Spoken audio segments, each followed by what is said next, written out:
फक्त मराठी यूट्यूब चॅनलला सबस्क्राईब करा आणि आमचे लेटेस्ट व्हिडिओज पाहण्यासाठी बेल आयकॉनवर क्लिक करा। लेटेस्ट अपडेट्ससाठी आमचा इंस्टाग्राम, ट्विटर आणि फेसबुक हँडल्सना फॉलो करा।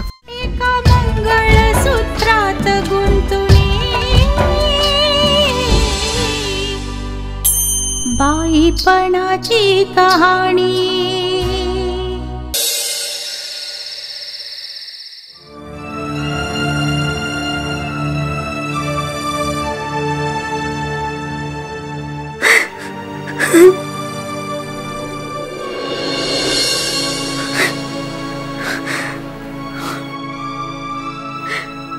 काय ग? काय झालं?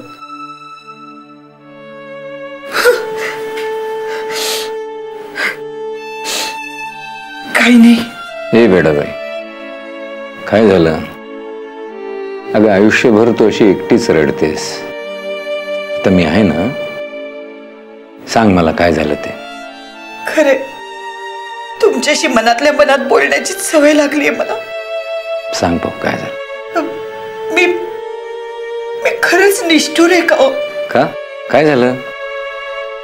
समीरच्या बाबतीत जे घडलं त्या बाबतीत म्हणतेस का तू? नाही, निशाच्या बाबतीत पण एक घटना घडली। निशा, तू केलेल्या अपराधांचं प्रायश्चित्त म्हणून पुढचा आठवडा दररोज सकाळची आणि संध्याकाळची भांडी निशा तू घासशील।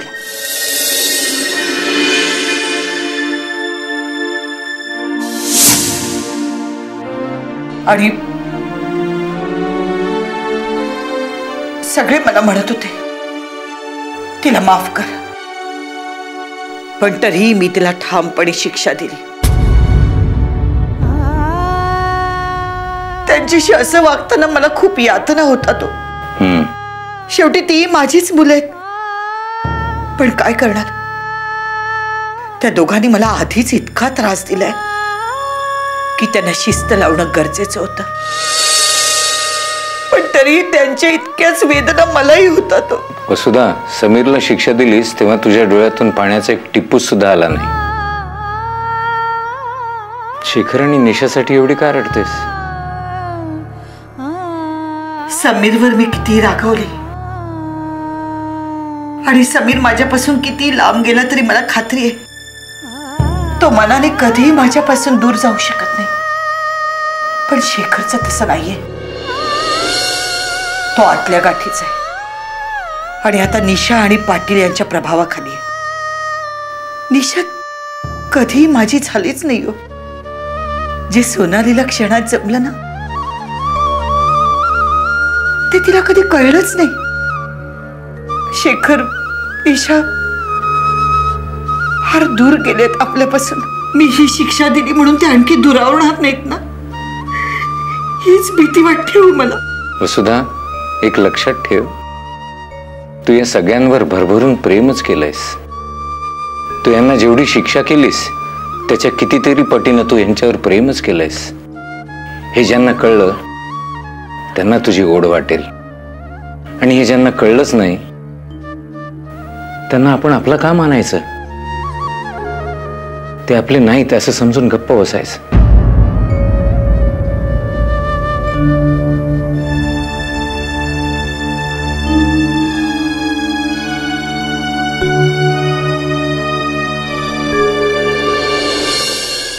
अगं तुला समजत कसं नाही अपर्णा?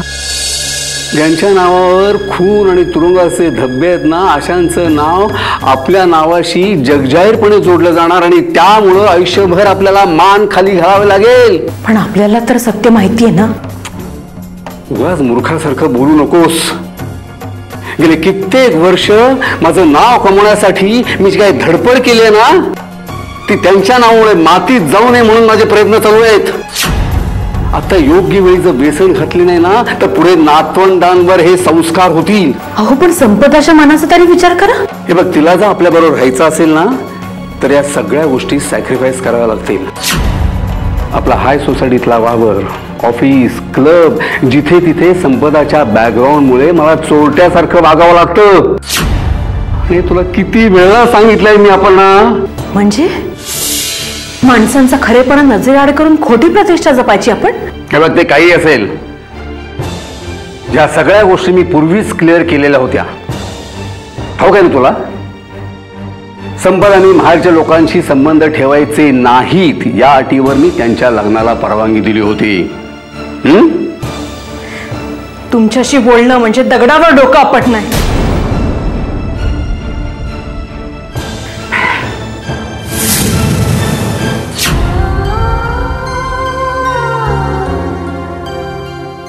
बघ, तुझ्या बहिणीशी लग्न करून उपकारच केलेत माझ्या मुलानं. तर तुमच्या घरातल्या मुलीशी कोण लग्न करणार होतं रे? तू आत्ताच्या आत्ता इथून निघून जा प्लीज, माझ्यासाठी. माझ्या बहिणीच्या विनंतीचा मान राखून मी आज इकडनं निघतोय. पण याद राखा, यापुढे संपदाच्या डोळ्यातनं पाण्याचा एक थेंब जरी गळला तरी मी काय करीन ना याचा भरोसा नाही.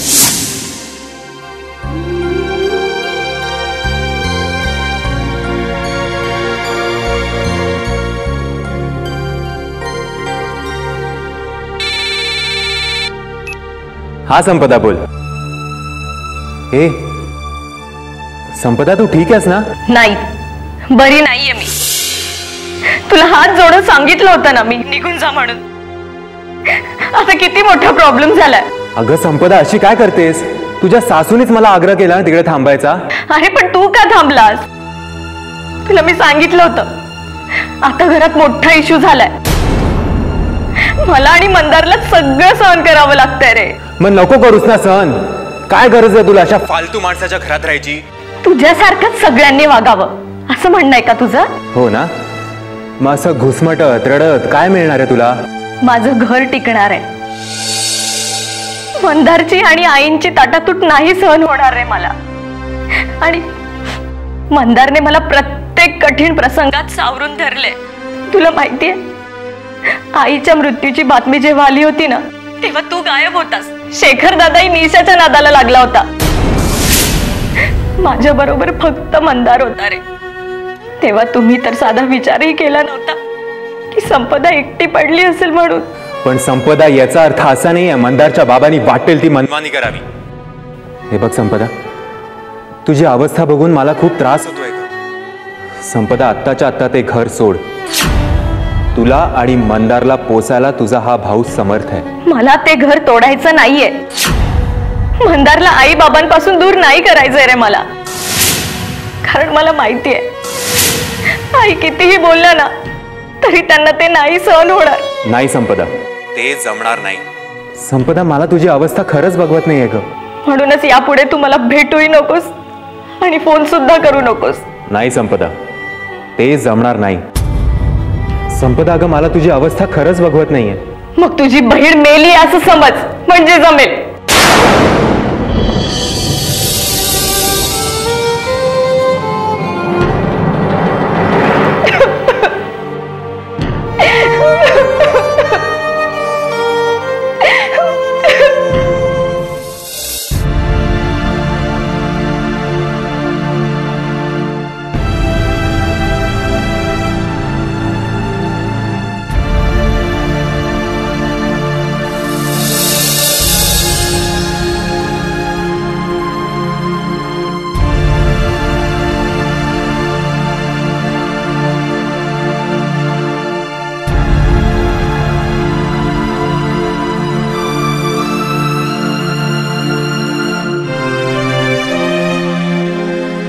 सॉरी.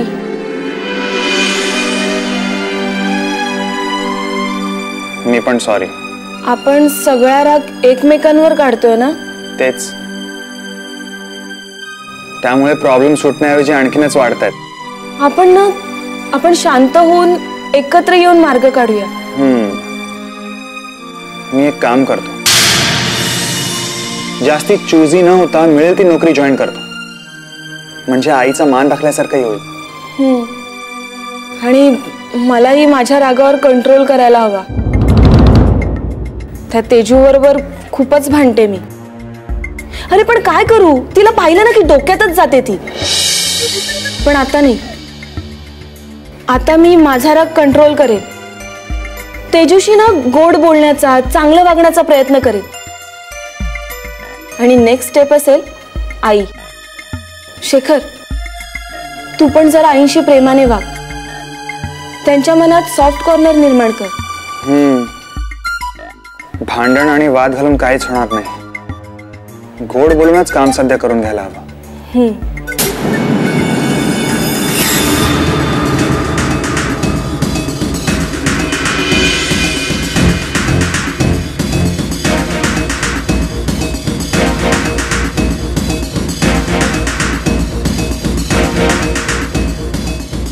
आणि एवढं सगळं करूनही आई जर वरमल्या नाहीत तर मग बाबांनी सांगितलेला डाव खेळायचा. डाव? डाव नारायण मोहितेंच्या किडनॅपिंग.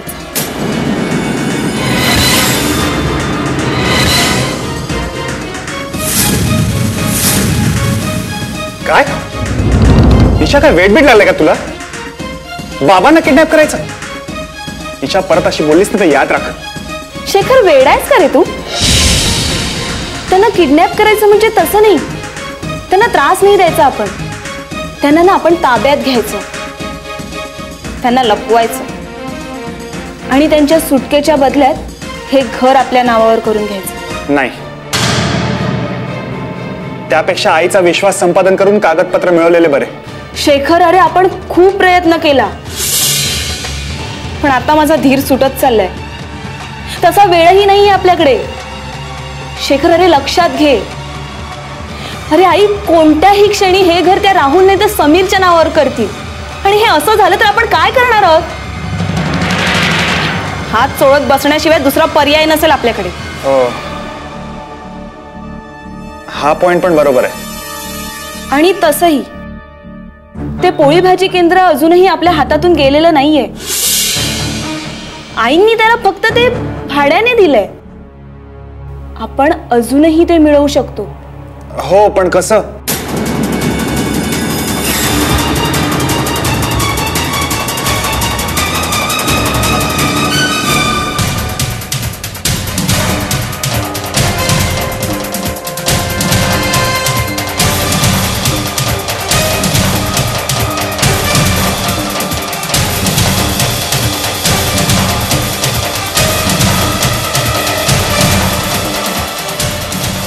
मी काय सांगते ना तेवढं लक्षात ठेव.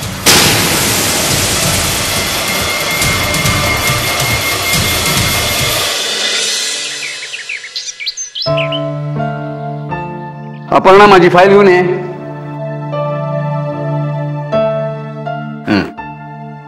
बाबा, माझा ऐका तरी. मला वेळही नाही आणि इच्छाही नाही. पण मला तुम्हाला हे सांगायलाच हवं. हो बाबा, मी समीर दादाला त्या दिवशी नव्हतं बोलवलं, तोच आला होता. पण मी त्याला आता ठणकावून सांगितलंय की पुन्हा माझ्या घरी पाऊल नाही ठेवायचं म्हणून. हो बाबा, तुम्ही आमच्या लग्नात घातलेली अट मी पूर्णपणे पाळण्याचा प्रयत्न करतेय. पण तरी पण माझ्याकडून काही चूक झाली असेल मला माफ करा. संपदा, ग असं काय बोलतेस तू? तिचं मन तिला खात आहे म्हणून ती अशी बोलतीये. चूक ही एकदाच होते आणि ती एकदाच माफ केली जाते. पुन्हा पुन्हा होते ती चूक होत नाही, तो गुन्हा होतो. आणि मग ती चूक नसते अनमधानाने केलेली. पण बाबा, तू जर तुझ्या भावाशी फोनवर बोलली नसतीस तो या घरी आला नसता. तू जर तुझ्या आईला भेटायला गेली नसतीस तर तुला तुझ्या भावाशी बोलण्याचा मोह झाला नसता. पण तिला तिच्या आईकडे मीच तू होता. मध्ये बोलू नकोस. तिला जर या घरात राहायचं असेल तर माझ्या नियमाप्रमाणेच वागावं लागेल. आणि तसं नसेल तर ज्याला त्याला आपले मार्ग मोकळे आहेत. माझ्या घराचे दरवाजे खुले आहेत.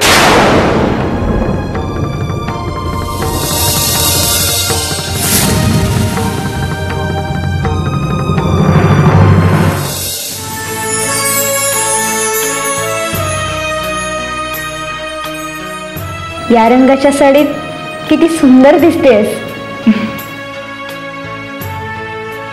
तेजू, मी लहानपणी जिथे राहायचे ना तिथे समोरच्या सोसायटीतल्या बायकांना बघायचे ना तेव्हा कायम वाटायचं आपण पण यांच्यासारखं छान दिसावं, छान छान कपडे घालावेत.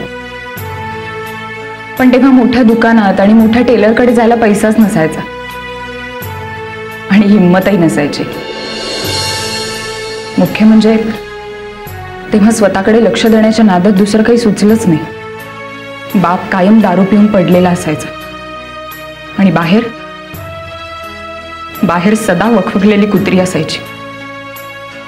मग मीच ठरवलं आपणच एकदम टपोरी होऊन जगायचं.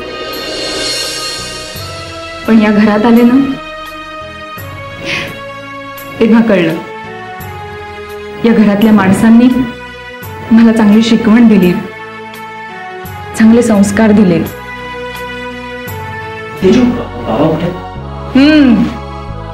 आला बघ तुझा मजनू. अरे राहुल, सरळ सांगायचंस ना तिच्याशिवाय करमत नाहीये म्हणून. बाबा आत्ता या वेळेला घरात असतात का माहितीये ना तुला? तुम्ही पण वहिनी.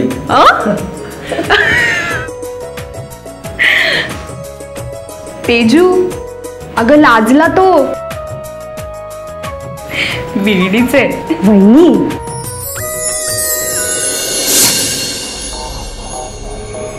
हे आल्या. चला लवकर चा.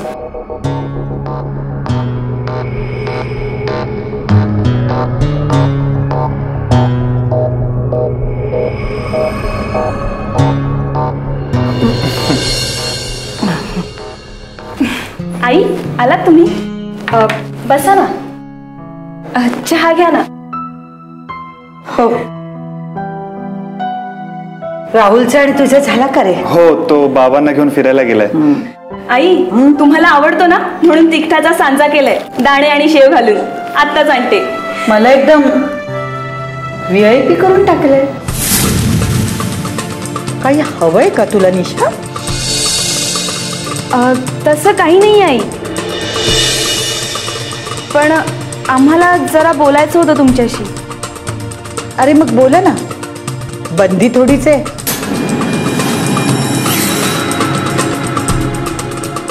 आई, मी काहीतरी काम करायचं ठरवलंय. स्वतःचा एखादा लहानसा बिझनेस. चांगली गोष्ट आहे. कसला बिझनेस करणार आहेस? तशा 2-3 कल्पना आहेत डोक्यात, पण काय? पण पुरेसं भांडवल नाहीये. बँकेतनं लोन घ्यावं लागेल. अरे मग घ्या की लोन. त्यात माझी परवानगी कशाला हवी आहे? पण आई, बँक असंच लोन देणार नाही ना. सिक्युरिटी म्हणून काहीतरी दाखवावं लागेल.